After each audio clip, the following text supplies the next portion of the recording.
Et la clé, c'est le pardon.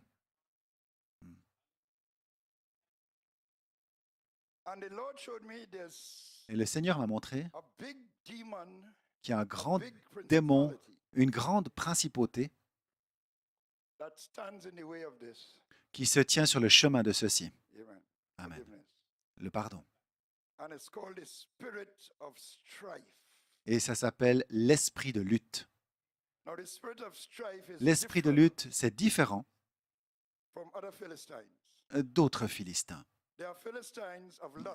Il y a des Philistins de convoitise, c'est les Philistins avec lesquels vous devez traiter devant le Seigneur.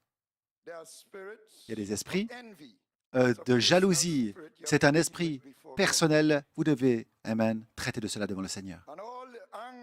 Et il y a toute cette colère et toutes ces autres choses, ces rancœurs que vous avez contre quelqu'un, toutes ces choses qui restent depuis des années. Mais l'esprit de lutte opère ainsi. Je suis contre toi et j'ai raison. Et l'autre personne de l'autre côté dit, je suis contre toi et c'est moi qui ai raison.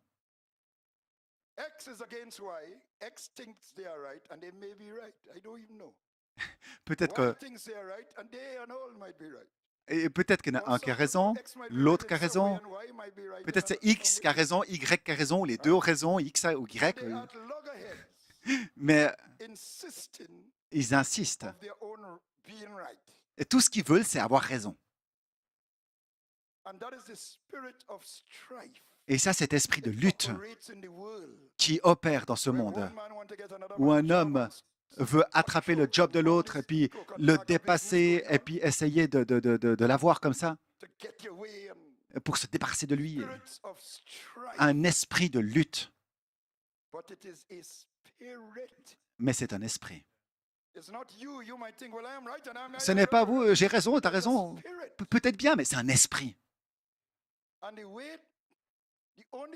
Et le seul chemin pour vaincre cet esprit, c'est au travers du pardon. Laissez tomber les rancœurs.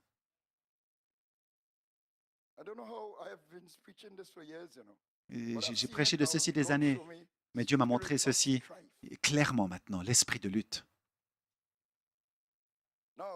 Maintenant, Frère Coleman, un cas avec deux sœurs qui étaient l'une contre l'autre. L'autre pensait qu'elle avait raison et l'autre avait tort. L'autre pensait qu'elle avait raison et que l'autre avait tort. Allons à Frère Coleman et on verra bien qui a raison. Alors, ils s'attendent. On s'attend à quoi du pasteur? On s'assoit comme un conseil bien formé.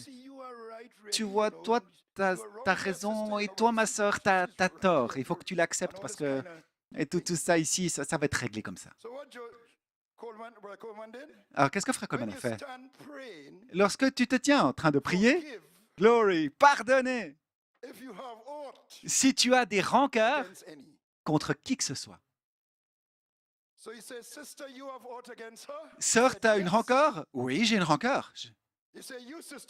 Et toi, sœur, tu as une rancœur contre cette sœur? Oui. Sœur, laisse tomber. Sœur, laisse tomber. Oh, ils n'aimaient pas comme il a fait ça. Parce qu'ils étaient de la sphère humaine. Et ils pensaient qu'il allait dire quelque chose où la position de l'une ou de l'autre serait justifiée. Non, il a pris la parole. Il a dit, lorsque vous vous tenez debout et que vous priez, pardonnez. Si vous avez quelque chose contre quelqu'un, si vous êtes là-dedans, eh bien, demandez à Dieu l'esprit de pardon.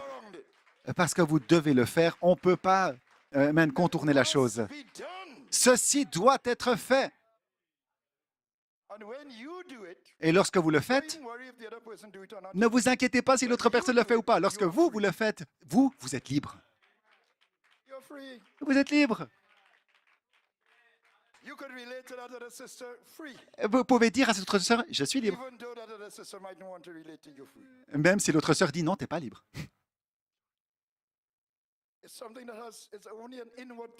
C'est une chose intérieure qui doit être faite.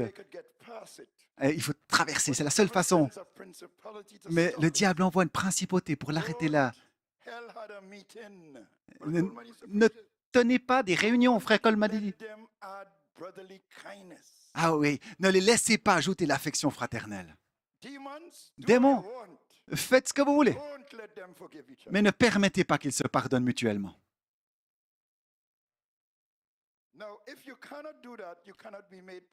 Si vous ne pouvez pas faire ceci, vous n'arriverez pas à la perfection. C'est quoi la perfection? La perfection, ce n'est pas ne pas avoir de faute.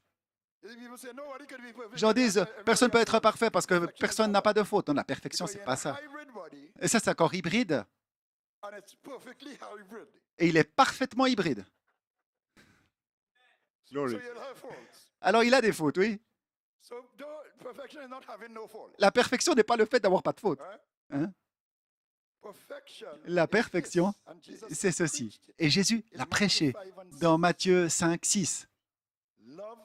Et, comme on l'a dit autrefois,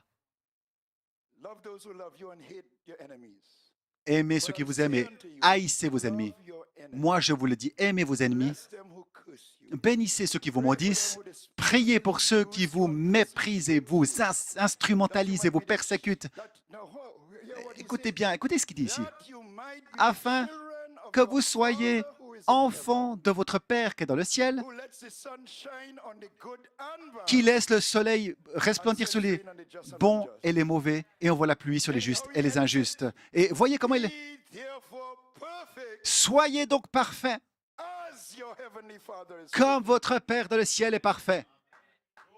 Glory!